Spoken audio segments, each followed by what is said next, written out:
जय माता जय माता दी भैया। जय माता दी।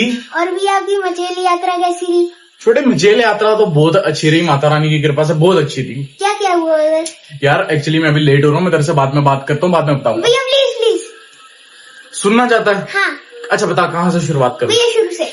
शुरू से? हाँ। आ जा फिर। तो देख, यात्रा की शुरुआत कुछ ऐसी थी कि ये कैसी शुरुआत? शुरुआत कुछ ऐसी थी कि हमने निकलना था सुबह 1:30 बजे, बट गाड़ी ने दे दिया धोखा और स्टार्ट ही नहीं हुई। फिर हम निकले सुबह 6 बजे। सुबह 6 बजे का मौसम कुछ ऐसा था कि ऐसा लग रहा था बादल आसमान छोड़कर जमीन पर आ गए। और फिर हम पहुंचते हैं उधमपुर। उधमपुर के बाद फिर हम पहुंचते हैं चेन्नई टनल। टनल एंटर करते वक्त मौसम कुछ ऐसा था, और जब निकले तो मानो मौसम ने जैसे अपना रूप बिल्कुल बदल ही लिया हो। जैसे जैसे हम रास्ते में आगे बढ़ते रहे, धुंध की मोटी चादर पहाड़ों में बढ़ती रही। और खाने का कुछ ऐसा था कि हर थोड़ी दूरी पर मछली यात्रियों के लिए माता रानी के सेवकों का लंगर लगा हुआ था। यहाँ हमने भी प्रसाद खाया और आगे यात्रा के लिए बढ़े। और जैसे जैसे हम यात्रा में आगे बढ़ते रहे, ऊंचाई के साथ साथ खूबसूरती भी रास्ते में बढ़ती रही। और फिर किश्तवाड़ लंगर सेवा में खाना खाकर माता रानी के आगे माथा टेककर हमने आगे अपनी यात्रा की शुरुआत की। फिर हम पहुंचे किश्तवाड़ मेन सिटी में।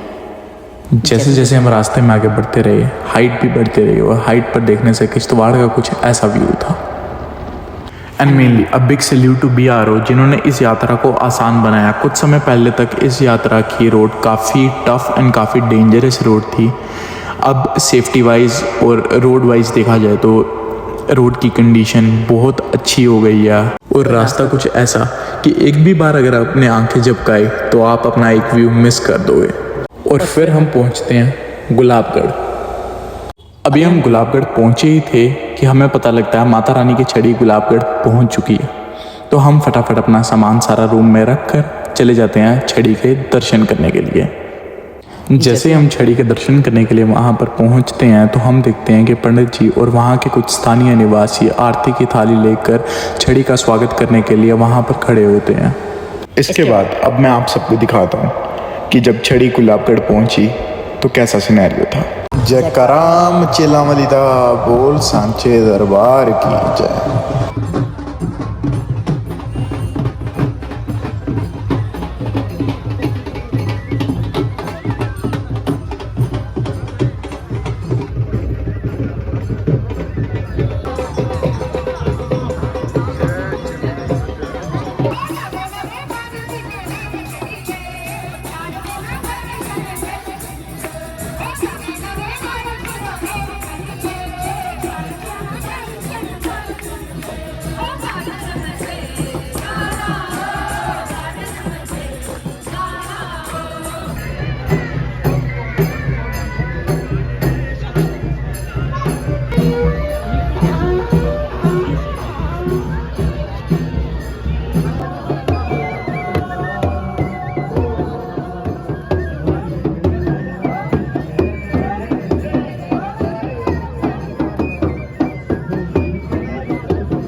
छड़ी रात को रुकी गुलाबगढ़ में और अगले दिन हमने भी निकलना था माता रानी के दरबार के लिए।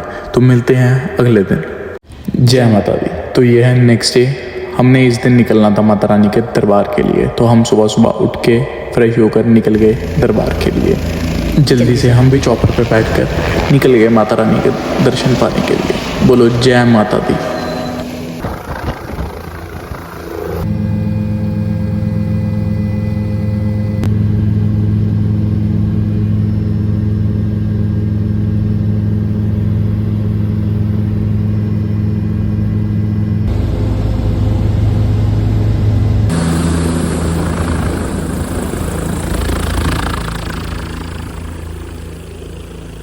और दरबार में रहने की चिंता वो तो आप छोड़ ही दो। जैसे आपको टेंट्स के साथ साथ रूम्स, होम स्टेज सब मिल जाएगा।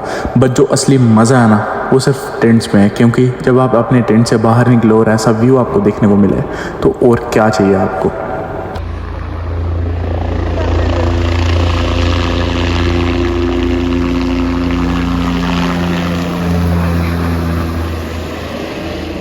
फिर शिव जी के और शिव पहाड़ के दर्शन करके हम निकल दिए माता रानी के दरबार के लिए। सारे बोलो जय कराम चेला वाली दा बोल सांचे दरबार की जय। और फिर हम भी लग गए लाइन में माता रानी के दर्शन पाने के लिए। बट वहाँ पे मैं काफ़ी लोगों को देख रहा था, काफ़ी लोग वीआईपी दर्शन ले रहे थे। उन सबको बस मैं इतना बोलना चाहूँगा कि अगर माता रानी के दरबार पे भी आ गए, आपने कष्ट नहीं किया, तो फिर दर्शन पाने का वो मज़ा नहीं है। कहते हैं ना सब्र का फल मीठा होता है। अगर आप माता रानी को देखने के लिए सब्र करोगे ना तो माता रानी भी आपको फल देंगे। जय माता दी। फिर हम सब जयकारे लगाकर माता रानी की एक झलक देखने का बस इंतज़ार कर रहे थे।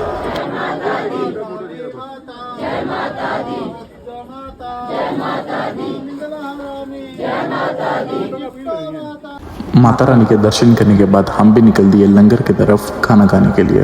रास्ते में हमने छोटी छोटी दुकानें देखी जहाँ पर माता रानी के प्रसाद, माता रानी की चुन्नियाँ आपको सब मिल जाएगा। जय माता दी। और लंगर का खाने का स्वाद कुछ ऐसा था कि जितना भी खा लो मन ही नहीं भर रहा था। अब यहाँ पे आके हम बैठ तो सकते नहीं थे, तो हम भी निकल दिए आगे मचेल एक्सप्लोर करने के लिए। और रास्ते में इतने प्यारे प्यारे नज़ारे कि कैमरा बंद करने का मन ही नहीं कर रहा था। और ये सामने वाला पहाड़ देख रहे हैं आप, इस पहाड़ को कहा जाता है शिव पहाड़। यहाँ पे शिव जी अपने भक्तों को स्वयं दर्शन देते हैं। और हम भी बस अब इंतज़ार कर रहे थे रात होने का, क्योंकि रात को मचेल का नज़ारा ही कुछ अलग होता है, क्योंकि माता रानी का जगराता होता है रात को। तो चलो आप सबको भी अब ले चले माता रानी के जगराते में।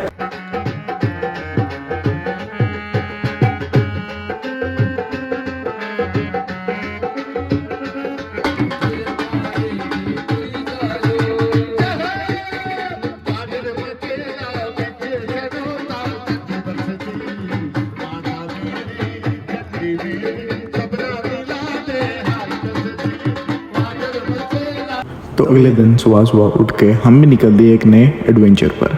हम यहाँ आए और एडवेंचर ना करें ऐसा हो सकता है? बिल्कुल भी नहीं। तो हम निकल दिए नहाने के लिए ठंडे ग्लेशियर के पानी से।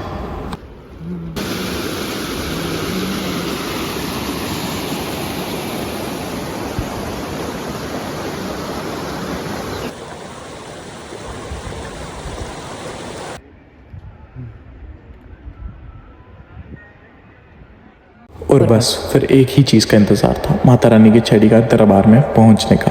और वो समय भी आ गया था। माता रानी की छड़ी थोड़ी देर में दरबार में पहुंचने वाली थी।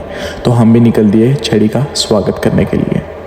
छड़ी दरबार में पहुंचने ही लगी थी कि वहाँ के स्थानीय निवासी प्रथा अनुसार छड़ी का स्वागत करने के लिए वहाँ पर छड़ी का इंतज़ार कर रहे थे।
और फिर वो समय भी आ गया जिसका सारे भगत जन काफ़ी देर से इंतज़ार कर रहे थे, फूल वर्षा का। दरबार के चारों ओर चॉपर के द्वारा फूल वर्षा की गई।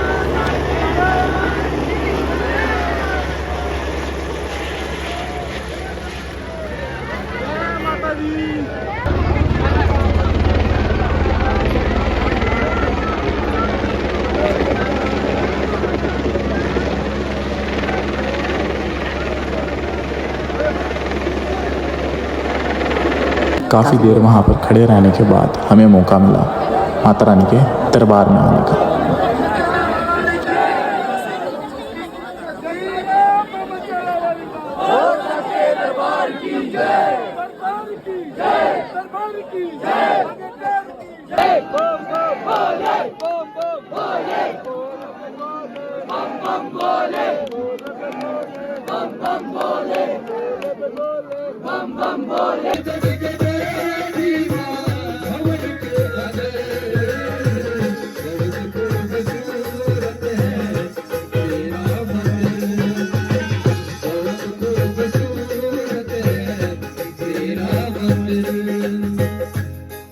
एक बार सभी दोनों हाथ पकड़ के ताली के साथ कैसे बहुत खूबसूरत है तेरा मंदिर।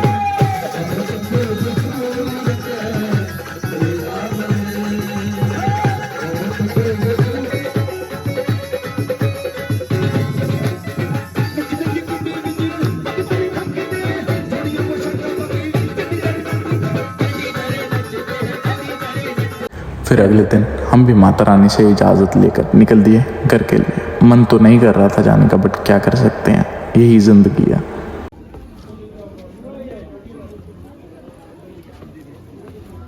आए थे हम चॉपर से, लेकिन जा रहे हैं अब हम पैदल, क्योंकि पैदल यात्रा करने का भी एक अपना ही आनंद है। जय माता दी। बस अब मैया से यही बोलता हूँ कि सुख शांति बनाए रखना और अगले साल खुशी खुशी दोबारा बुलाना।